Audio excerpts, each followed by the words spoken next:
मैं जब विश्वविद्यालय में था तो मेरे वाइस चांसलर को मैं मिलने गया। वो बहुत आधुनिक आदमी थे, सारे विश्व का भ्रमण किया था, कैम्ब्रिज और ऑक्सफोर्ड में भी पढ़ाया था, कैम्ब्रिज से ही डीलिट थे, तो बिल्कुल ही अत्याधुनिक थे। उन्होंने मेरी दाढ़ी मूछ देखी और मैं तो यूनिवर्सिटी में भी लुंगी पहनता था, एक बड़ा झब्बा, और खड़ा हूं कि आधा मील से लोगों को पता चल जाए कि मैं आ रहा हूं, तो लोग सावधान हो जाएं कि बाबा जी आ रहे हैं। जिनको डरना हो डर जाएं, जिनको भागना हो भाग जाएं, जिनको जो भी इंतजाम करना हो कर लें। मैं गया था उनसे कि मुझे स्कॉलरशिप चाहिए। उन्होंने कहा कि स्कॉलरशिप तो पीछे हम बात करेंगे, पहले मैं ये पूछना चाहता हूं कि तुमने बाल और दाढ़ी क्यों बढ़ाए। मेरे विभाग के दो जो अध्यक्ष थे, मेरे जो प्रोफेसर थे, मुझे बहुत प्रेम करते थे, जो मेरे साथ गए थे मेरी सिफारिश के लिए कि मुझे निश्चित ही स्कॉलरशिप मिलनी चाहिए। वो मुझे समझा के ले गए थे कि देखो किसी विवाद में नहीं पड़ना। रास्ते भर मुझे समझाते रहे थे, देखो मैं तुमसे फिर कहता हूं। दरवाजे के बाहर भी उन्होंने मुझसे कहा, देखो मैं तुमसे फिर कहता हूं, बात विवाद नहीं करना, अपने को स्कॉलरशिप लेने से मतलब है, और स्कॉलरशिप तुम्हें मिल जाएगी। मैंने उनसे बात की है, वो राजी है, कोई अड़चन नहीं है, लेकिन तुमने अगर कोई बात विवाद खड़ा कर लिया तो मुश्किल खड़ी हो जाएगी। तुम जैसे मुझसे बात विवाद करते हो उनसे मत करना। मैं सुनता रहा, मैंने कहा कि जब उनसे नहीं करना तो तुमसे भी नहीं कर रहा हूं।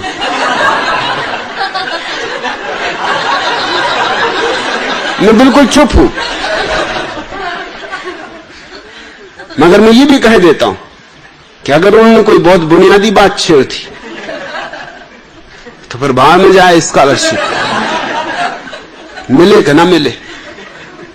और उन्होंने यही बात छेड़ दी। उन्होंने देख के मुझे कहा कि और सब तो ठीक है, दाढ़ी मूछ क्यों बढ़ाई। मेरे प्रोफेसर जो मेरे पास ही बैठे थे, पैर से मेरे पैर में पैर मारने लगे कि चुप। मैंने उनसे कहा कि देखिए, इसके पहले कि मैं आपसे बात करूं, मेरे प्रोफेसर को कहिए कि मेरी टांग में टांग न मार। मेरे प्रोफेसर तो बहुत घबरा गए, उनको तो पसीने छूट गया। मैंने कहा कि तुम्हें क्यों पसीने छूट रहा है, स्कॉलरशिप मेरी जा रही, जाने दो। और वाइस चांसलर तो बहुत हैरान हुआ कि मामला क्या, उन्होंने क्यों टांग में टांग मार रहा है। मैंने कहा ये मुझे समझाते आ रहे हैं रास्ते भर से कि अगर विवाद किया तो स्कॉलरशिप चली जाएगी। मैंने भी इनसे कह रखा है कि अगर उन्होंने कोई बुनियादी बात छेड़ी तो विवाद होकर रहेगा। आपने बुनियादी बात छेड़ दी, अब ये मेरी टांग में टांग मार रहे। अब मैं स्कॉलरशिप की फिक्र करूं कि अपनी आत्मरक्षा करूं, आप बोलिए। उन्होंने कहा तुम फिक्र छोड़ो, विवाद कर सकते हो, स्कॉलरशिप कहीं नहीं जाएगी। मैंने कहा स्कॉलरशिप का मामला पहले निपटा दीजिए, ताकि ये नहीं तो ये मेरी टांग में टांग मारेंगे। बात इतनी साफ थी कि उन्होंने पहले मेरी स्कॉलरशिप के फॉर्म पे दस्तखत किया कि ये खत्म, अब बोलो। मैंने कहा मैं तुमसे ये पूछता हूं कि आपने बाल और दाढ़ी कटाए हैं या मैंने बढ़ाए।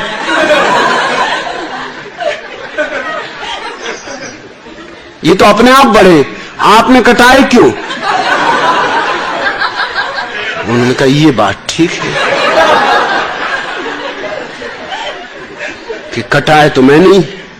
उनका तुम मुझसे पूछ रहे हो उल्टे, उल्टा चोर कोतवाल को डांट।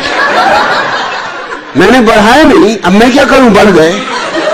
कटाए नहीं, ये बात जरूर है, क्योंकि मैं आज तक तय नहीं कर पाया कि कटाऊं कैसे, भगवान बढ़ा रहा है और मैं कटाऊं।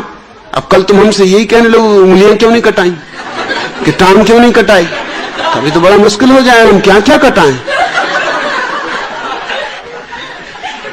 तुमने क्यों कटाए। उन्होंने कहा कि मुझे थोड़ा सोचने का समय दो। कितना समय चाहिए। मैंने कहा स्कॉलरशिप का मामला तो खत्म हो चुका है, अब ये बात चलेगी, इसको मैं छोड़ने वाला नहीं हूं, मैं रोज आ जाया करूंगा। आप सोचें रोज मैं ठीक 11 बजे आपके दफ्तर पर दस्तक दिया करूंगा। दस्तक देने की वैसे भी जरूरत नहीं, मेरी खड़ा हूं करीब आधा मील से बस्ती।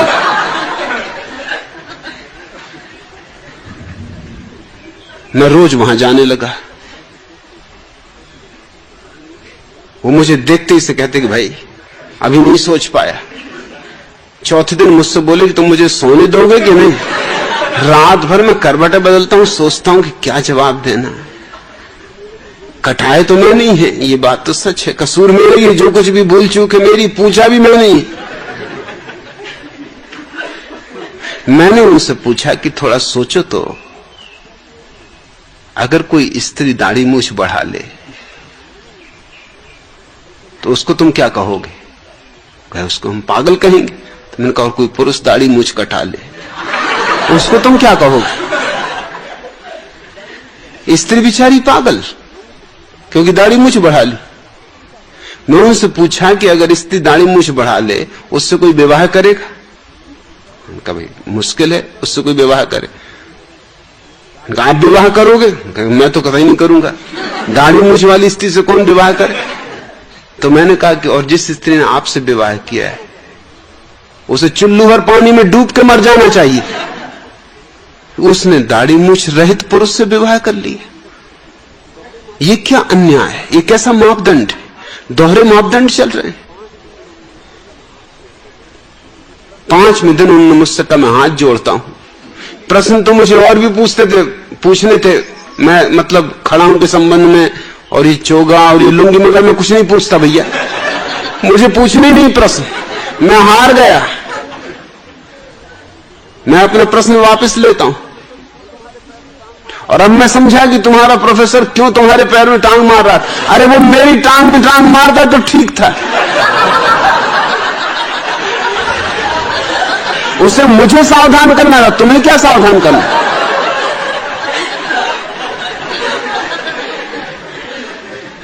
फिर 2 साल मेरे उनसे संबंध रहा, उन्होंने कभी कोई प्रश्न नहीं उठाया, इस तरह का कोई प्रश्न नहीं। चाहे मैं वो देख भी ले कि मैं कुछ ठीक नहीं कर रहा हूं जो कि यूनिवर्सिटी के स्नातक को करना चाहिए, मगर अगर मैं ऊंट पे भी सवार होकर पहुंच जाता तो भी मुझसे नहीं पूछ सकते थे तो ऊंट पे सवार क्यों, क्योंकि पता नहीं इसमें से क्या मामला निकले, फिर पीछे झंझट खड़ी हो।